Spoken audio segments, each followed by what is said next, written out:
నమస్కారం. ఈరోజు మనం చెప్పుకునేటటువంటి టాపిక్ భారత రాష్ట్రపతి. ప్రభుత్వాన్ని సాధారణంగా 3 భాగాలుగా మనం వర్గీకరిస్తాం. మాంటెస్క్యూ ప్రతిపాదించిన అధికార పృథక్కరణ సిద్ధాంతం ఆధారంగా భారతదేశంలో ప్రభుత్వం 3 భాగాలుగా విభజితమై ఉంది.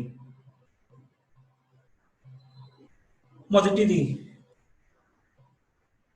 కార్యనిర్వాహక శాఖ,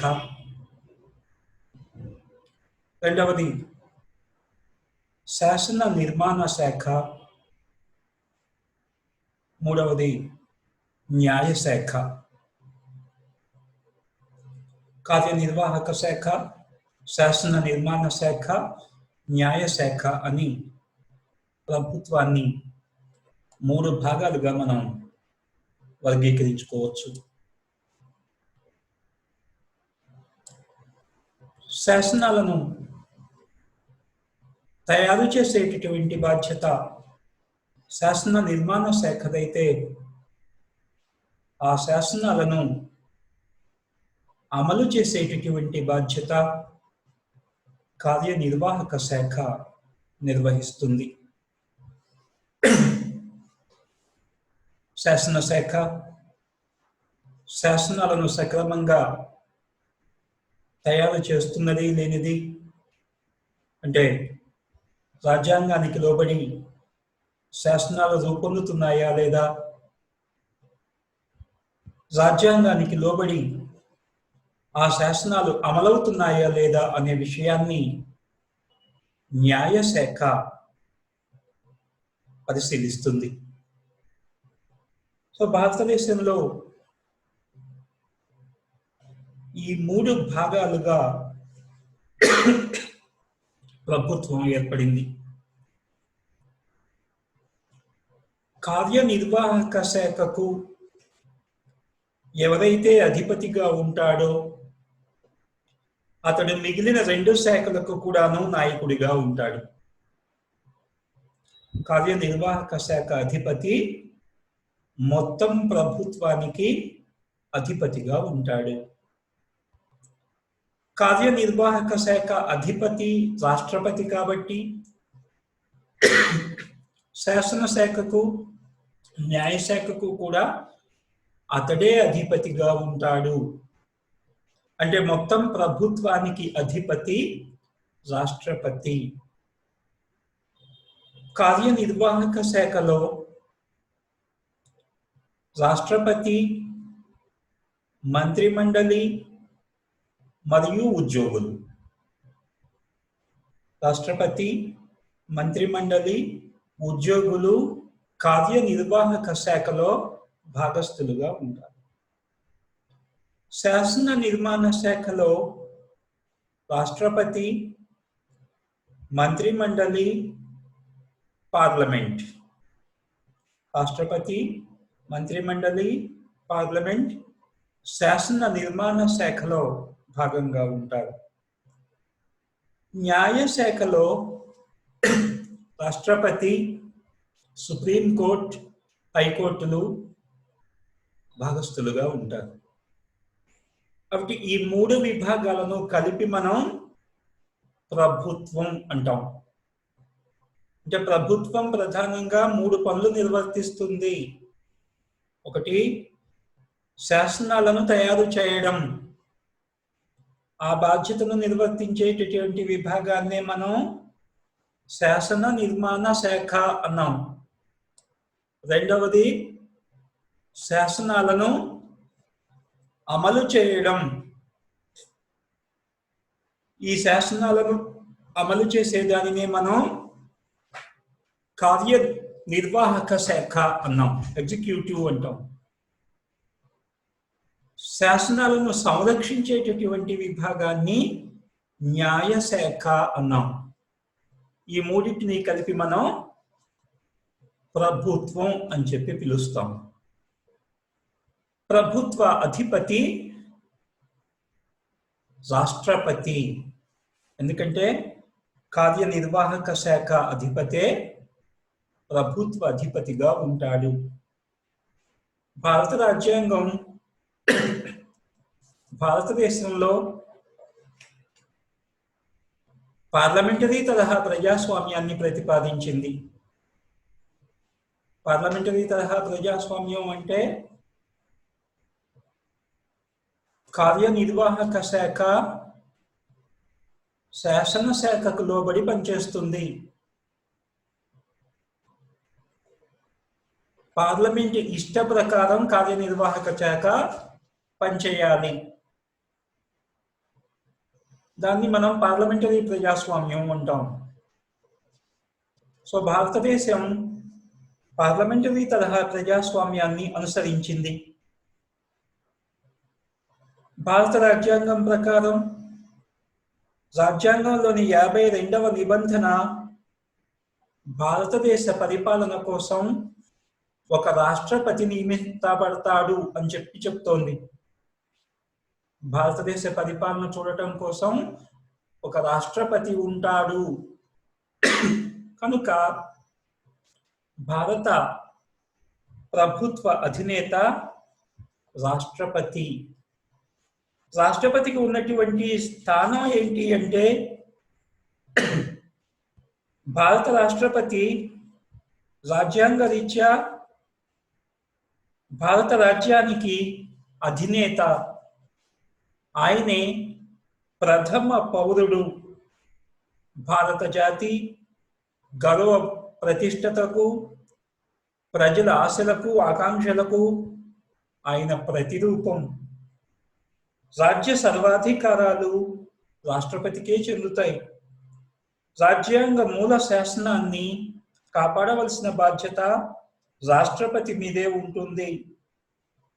అంతేకాదు, అతడు సర్వ సైన్యాధ్యక్షుడు కనుక దేశ రక్షణ బాధ్యత కూడాను రాష్ట్రపతి పేరు మీదే ఉంటుంది.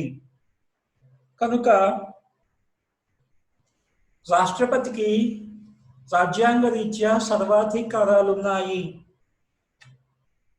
ఇతని నాయకత్వంలో పనిచేసేటటువంటి మంత్రిమండలి రాష్ట్రపతి పేరిట కార్యనిర్వాహక బాధ్యతలను వాస్తవంగా నిర్వహిస్తూ పార్లమెంటుకు బాధ్యత వహిస్తుంది. ఆ విధంగా చూసినట్లయితే పార్లమెంటరీ విధానంలో రాష్ట్రపతి చట్టరీత్యా రాజ్యాంగ అధినేత అయితే, ప్రధానమంత్రి వాస్తవిక అధినేత అవుతాడు. అంటే పేరుకు మొత్తం రాజ్యాంగ రీత్యా రాష్ట్రపతి పేరు మీద అధికారాలు ఉంటాయి, కానీ వాస్తవంలో వాటిని ప్రధానమంత్రి చలాయిస్తాడు. కనుక రాష్ట్రపతికి సలహాలు ఇచ్చేందుకు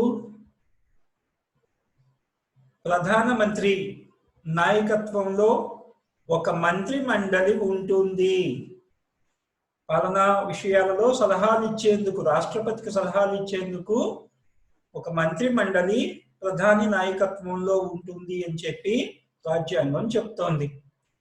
ఈ ప్రధాని నాయకత్వంలో ఉన్నటువంటి మంత్రి మండలి వాస్తవ అధికారాలను చలాయిస్తుంది. రాజ్యాంగ రీత్యా సంపూర్ణమైనటువంటి అధికారాలన్నీ కూడాను రాష్ట్రపతి పేరు మీదే ఉంటాయి. ఇప్పుడు భారతదేశంలో రాష్ట్రపతికి సంబంధించి అర్హతలు, రాష్ట్రపతి పదవికి పోటీ చేయాలంటే ఏమి అర్హతలు కావాలి? రాజ్యాంగంలోని 58వ నిబంధన రాష్ట్రపతికి కావలసినటువంటి అర్హతలను వివరిస్తోంది. 58వ నిబంధన ప్రకారం రాష్ట్రపతి పదవికి పోటీ చేసేటటువంటి వ్యక్తి ఈ దిగువ అర్హతలను కలిగి ఉండాలి.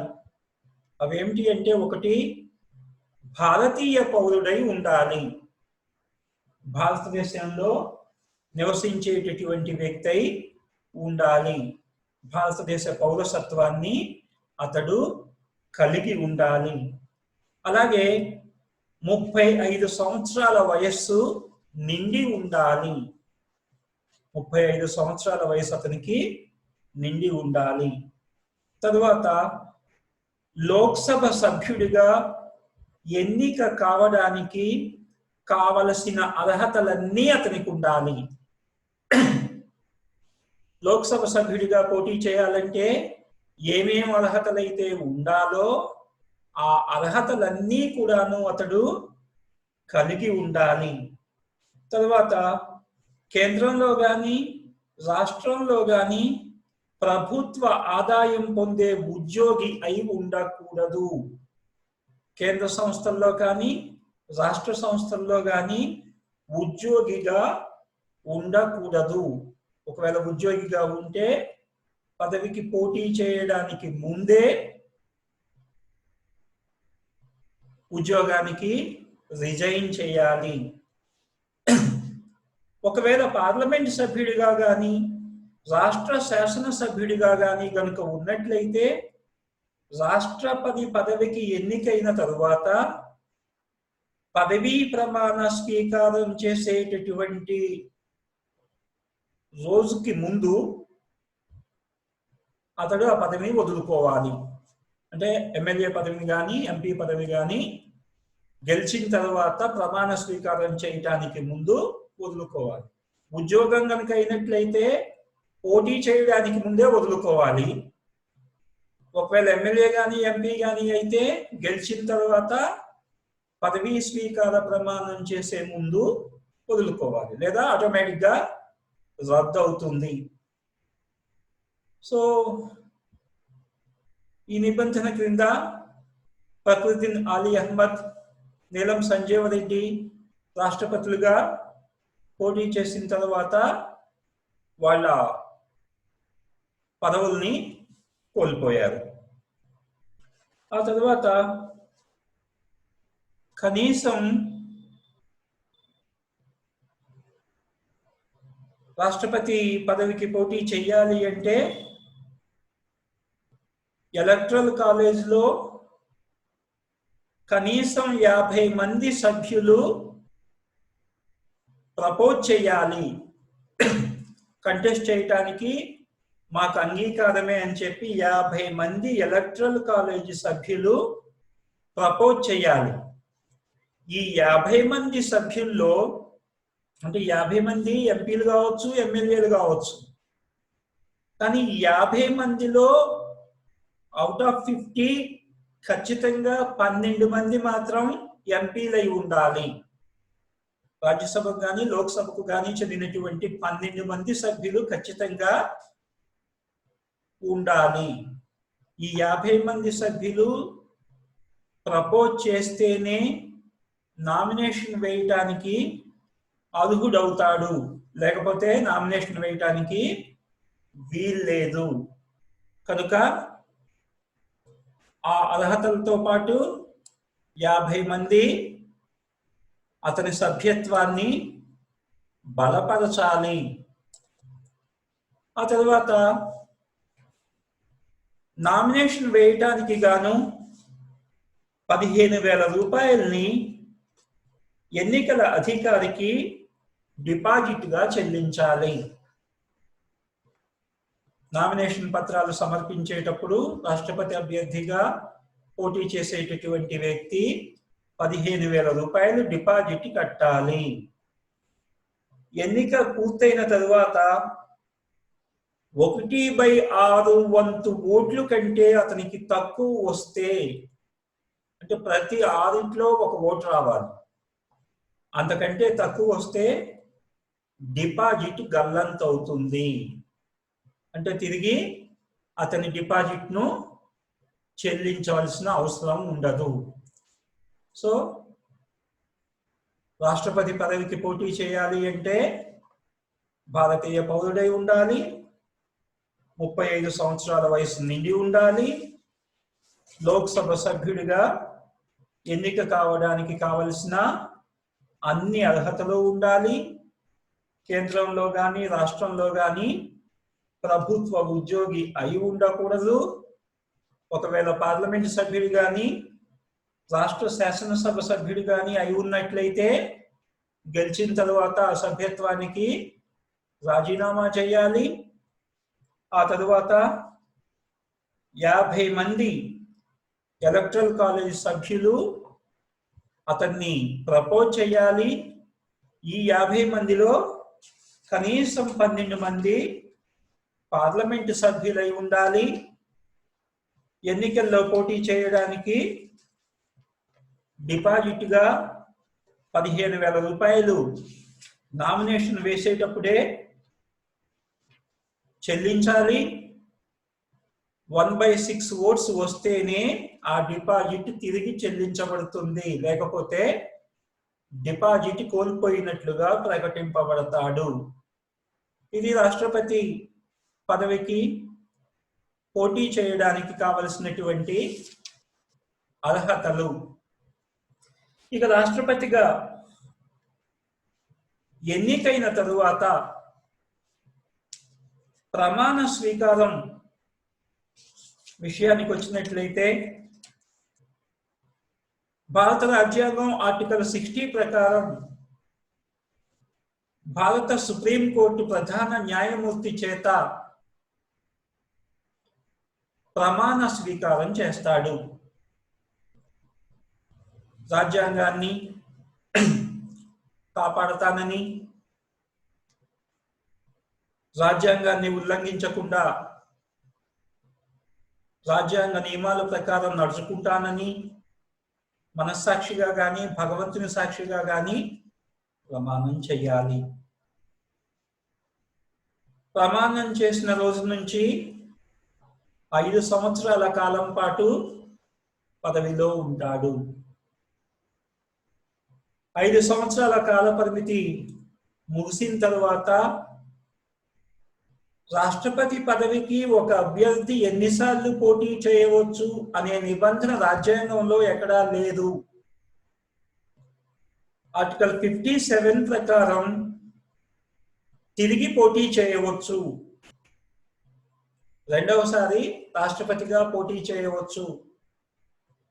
సో ఇప్పటి వరకు పనిచేసినటువంటి రాష్ట్రపతుల్లో కొంతమంది రెండవసారి పోటీ చేసి గెలిచారు, మూడవసారి మాత్రం ఎవరు పోటీ చేయలేదు. సో ట్రెడిషన్ ఏంటి అంటే ఎవరైనా ఒక అభ్యర్థి 2 సార్లు రాష్ట్రపతిగా పనిచేయవచ్చు.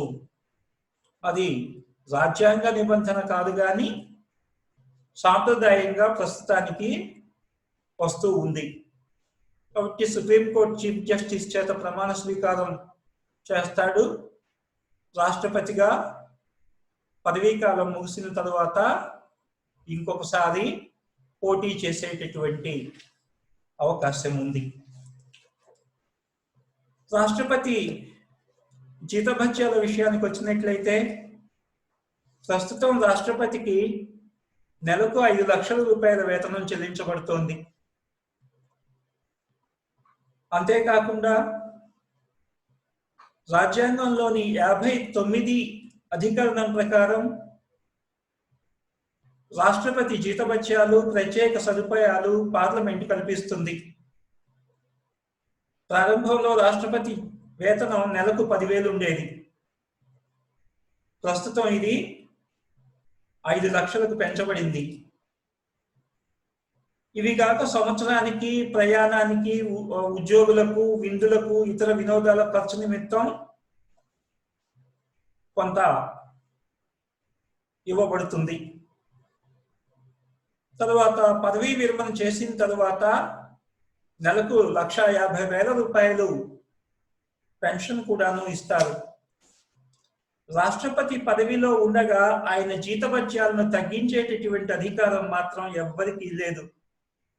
ఎందుకంటే ఆయన జీతం కానీ ఇతర అలవెన్స్లు కానీ భారత సంఘటిత నిధి నుంచి చెల్లించబడతాయి.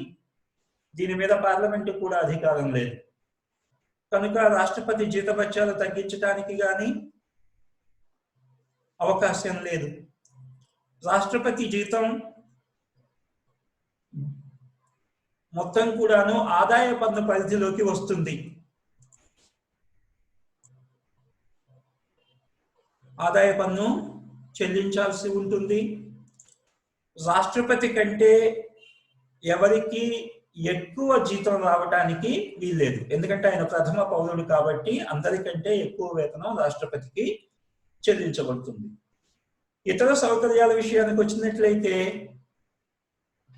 దేశ రాజధాని ఢిల్లీలో ఉండే రాష్ట్రపతి భవన్ రాష్ట్రపతి అధికార నివాస గృహం. దీనిలో అన్ని విధాలైనటువంటి సౌకర్యాలు కల్పించబడతాయి. ఇవి కాక రాష్ట్రపతికి ఎండాకాలంలో సిమ్లాలోను, శీతాకాలంలో హైదరాబాద్లోను విశ్రాంతి భవనాలు ఉన్నాయి. ఎండాకాలం సిమ్లాలో కొన్ని రోజులు గడుపుతారు, శీతాకాలం హైదరాబాద్లో కొన్ని రోజులు ఉంటారు. ఆయన భారతదేశ ప్రథమ పౌరుడిగా రాష్ట్రపతి దేశంలోనైనా విదేశాల్లోనైనా ఎక్కడికి వెళ్ళినా స్టేట్ ఆనర్ గౌరవం పొందుతాడు, రాజ్య గౌరవం లభిస్తుంది. విదేశాలకు వెళ్ళినప్పుడు ఆయన భారతదేశానికి ప్రాతినిధ్యం వహిస్తాడు. ఏ అధికారి ఆయనను నిర్బంధంలో ఉంచటానికి వీల్లేదు. ఆయన మీద సివిల్, క్రిమినల్ నేర ప్రక్రియలను కూడా అధికారంలో ఉండగా ప్రారంభించటానికి వీల్లేదు. ఆయన పదవిలోకి రాకముందు కానీ దిగిపోయిన తరువాత కానీ దావా వేయవచ్చు. కానీ అట్లాంటి వ్యాజ్యం, అటువంటి చర్యకు కారణాన్ని, దాని స్వభావాన్ని, దావా వేస్తున్న వ్యక్తి పేరు, నివాసం తదితర వివరాలన్నీ 2 నెలల ముందుగా నోటీస్ రూపంలో పంపించాలి. పరిపాలన అంతా రాష్ట్రపతి పేరు మీదుగా జరుగుతుంది. రాజ్యాంగంలోని ఆర్టికల్ 361 ప్రకారం రాష్ట్రపతి ఏ న్యాయస్థానానికి జవాబుదారీ కావాల్సిన అవసరం లేదు. అతని పదవీ కాలంలో ఆయన చర్యలకు ఏ న్యాయస్థానంలో కూడాను అతని మీద కేసు ఫైల్ చేయడానికి వీల్లేదు. అట్లాగే రాష్ట్రపతి సివిల్, క్రిమినల్ శాసనాల నుంచి పూర్తిగా మినహాయింపు ఉంది. సో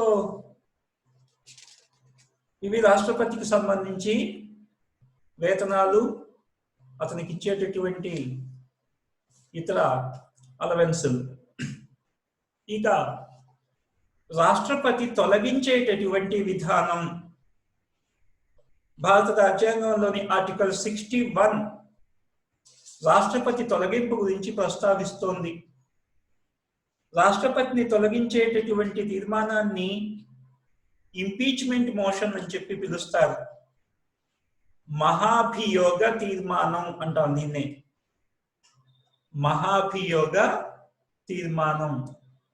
రాష్ట్రపతిని ఈ మహాభియోగ తీర్మానం ద్వారా తప్ప మరే రకంగా కూడాను తొలగించటానికి అవకాశం లేదు. ఇప్పటి వరకు ఈ తీర్మానం ద్వారా ఏ రాష్ట్రపతిని కూడాను భారతదేశంలో తొలగించటం అనేది జరగలేదు. భారత రాష్ట్రపతి రాజ్యాంగ నిబంధనలు అతిక్రమించినట్లయితే అతనిని పార్లమెంట్ మహాభియోగ తీర్మానం ద్వారా తొలగించవచ్చు. రాష్ట్రపతి పదవీ కాలం ముగియక ముందు మాత్రమే ఈ తీర్మానం ద్వారా అతన్ని తొలగించవచ్చు. రాష్ట్రపతి అవినీతికి పాల్పడినట్లు లేదా మతిస్థిమితం లేనట్లు రుజువైతే పదవి నుంచి తొలగించడానికి వీలవుతుంది. రాష్ట్రపతి రాజ్యాంగాన్ని ఉల్లంఘించాడని గాని, రాజ్యాంగ విరుద్ధంగా ప్రవర్తించాడని గాని నేరారోపణ పార్లమెంటులోనే జరగాలి. ఈ మహాభియోగాన్ని ప్రతిపాదించే తీర్మానం మీద పార్లమెంట్ మొత్తం సభ్యులలో 4వ వంతు సభ్యులు సంతకాలు చేయాలి. అంటే 1/4 సభ్యులు సంతకాలు చేయాలి. ఇటువంటి తీర్మానానికి సభ్యులు 14 రోజుల ముందు నోటీస్ ఇవ్వాల్సి ఉంటుంది. 14 రోజుల ముందు నోటీస్ ఇవ్వాలి. 14 రోజుల నోటీసు తరువాత పార్లమెంటులో ఏ సభలోనైనా తీర్మానం మీద చర్చ జరిగి ఆ సభలో 3/2 మంది సభ్యులు అంటే 2/3 మెజారిటీతో గనుక దాన్ని ఆమోదిస్తే ఆ తీర్మానం రెండవ సభలోకి వస్తుంది. మొదటి సభలో 2/3 మెజారిటీతో రాష్ట్రపతి తొలగించడానికి గనుక తీర్మానం ఆమోదించబడితే రెండవ సభకు వస్తుంది. రెండవ సభలో విచారణ సందర్భంగా రాష్ట్రపతి స్వయంగా కానీ లేదా తన ప్రతినిధి ద్వారా కానీ సమాధానం ఇవ్వవచ్చు. రెండవ సభలో మొత్తం 3/2 సభ్యులు తీర్మానానికి అనుకూలంగా ఓటు వేసినట్లయితే మహాభియోగ తీర్మానం ద్వారా రాష్ట్రపతిని ఆ పదవి నుంచి తొలగించటం జరుగుతుంది. రెండవ సభలో కూడా 2/3 మెజారిటీతో దాన్ని ఆమోదించినప్పుడు మాత్రమే రాష్ట్రపతిని పదవి నుంచి తొలగించడం జరుగుతుంది. అయితే రాష్ట్రపతి ఎన్నికలో రాష్ట్ర శాసనసభలకు భాగస్వామ్యం ఉంది, కానీ రాష్ట్రపతిని తొలగించేటటువంటి విషయంలో మాత్రం రాష్ట్ర శాసనసభలకు ఎటువంటి ప్రమేయం లేకపోవటం మనం చూస్తాం. రాష్ట్ర శాసనసభలకు మహాభియోగ తీర్మానంలో భాగం లేదు. అయితే ఇంతవరకు ఏ రాష్ట్రపతి మీద కూడాను ఇటువంటి మహాభియోగ తీర్మానాన్ని ప్రవేశపెట్టలేదు. 1969లో మాత్రం రాజభరణాల రద్దుకు సంబంధించినటువంటి బిల్లు పార్లమెంటులో ఓడిపోయినప్పుడు ప్రత్యేక ఆర్డినెన్స్లను తయారు చేయటం జరిగింది.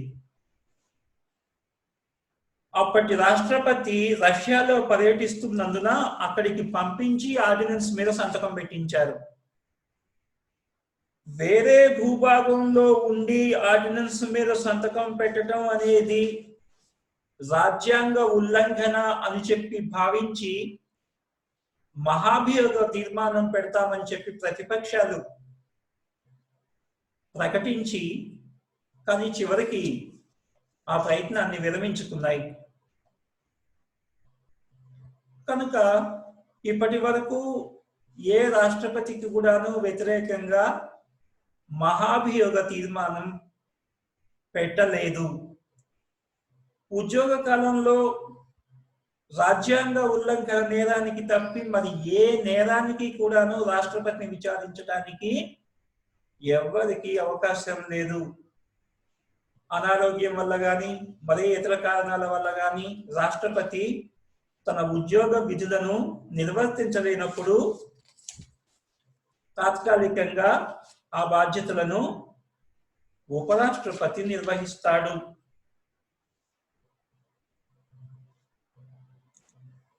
కనుక రాష్ట్రపతి లేనప్పుడు ఆయన బాధ్యతలను ఎవరు నిర్వర్తిస్తారు అంటే, రాష్ట్రపతి లేనటువంటి సమయంలో అంటే అనారోగ్యానికి గురైనప్పుడు కానీ లేకపోతే ఇంకేదన్నా కారణం వల్ల పని చేయలేకపోతే రాష్ట్రపతి బాధ్యతల్ని ఉపరాష్ట్రపతి నిర్వర్తిస్తాడు అని చెప్పారు. ఉపరాష్ట్రపతి నిర్వర్తిస్తాడు. మరి ఉపరాష్ట్రపతి కూడా లేనటువంటి సందర్భంలో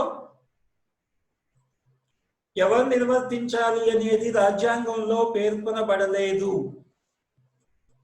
1969లో రాష్ట్రపతిగా జకీర్ హుస్సేన్ చనిపోయినప్పుడు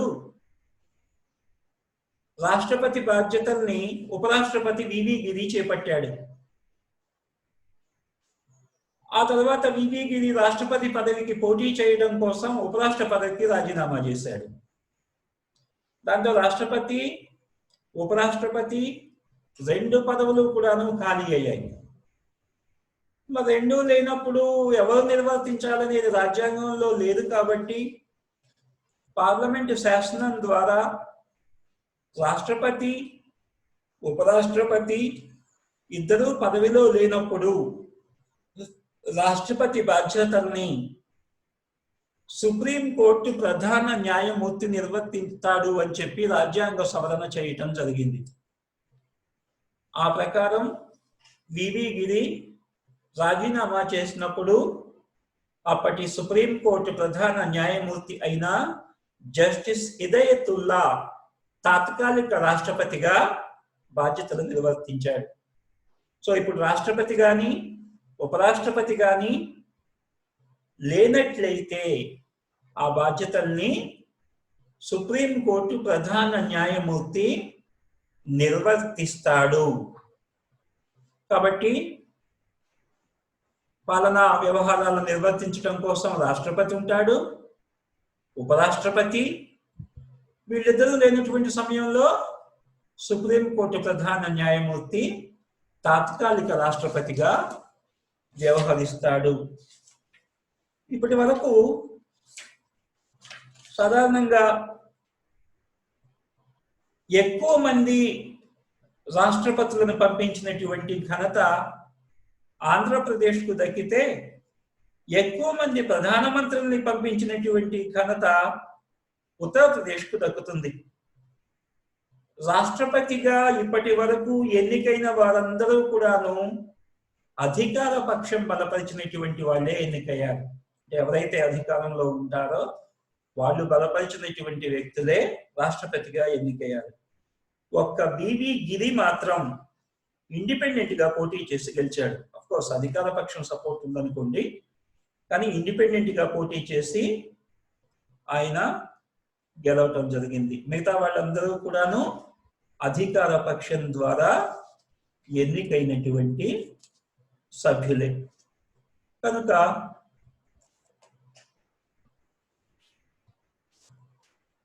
ఆ తరువాత భారత రాష్ట్రపతులు ఇప్పటి వరకు భారత రాష్ట్రపతులుగా పనిచేసినటువంటి వాళ్ళు రాజేంద్ర ప్రసాద్, ఎస్ రాధాకృష్ణన్, జాకీర్ హుస్సేన్, వివి గిరి, ఈయన ఇండిపెండెంట్ గా పోటీ చేసి గెలిచారు. జస్టిస్ హుదయతుల్లా, ఫక్రుద్దీన్ అలీ అహ్మద్, బిడి జెట్టి, నీలం సంజీవరెడ్డి, జ్ఞాని జైల్ సింగ్,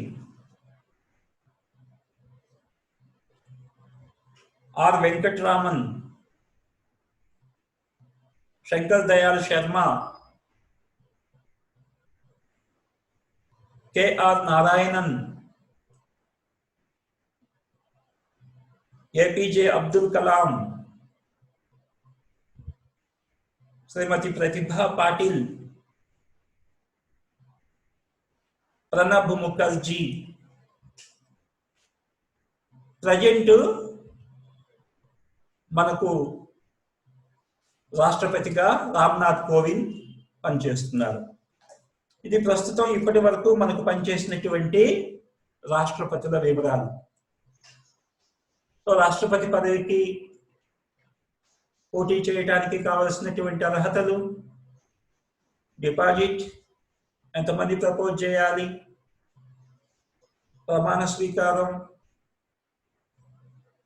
జీతభత్యాలు, ప్రత్యేక సౌకర్యాలు, తొలగింపు, ఇవన్నీ మనం చూసాం. రాష్ట్రపతిని ఎన్నుకునేటటువంటి విధానం భారతదేశంలో మిగిలినటువంటి ఎన్నికలకు రాష్ట్రపతి ఎన్నికకు మధ్య చాలా ప్రత్యేకత మనకు కనిపిస్తుంది. అందుకే రాష్ట్రపతి ఎన్నిక విధానం అనేది ఒక ప్రత్యేకమైనటువంటి పద్ధతిలో ఉంటుంది. అందుకే దాన్ని మనం ప్రత్యేకంగా ఒక క్లాస్లో చర్చించుకుందాం. ఇది రాష్ట్రపతికి సంబంధించినటువంటి వివరణ.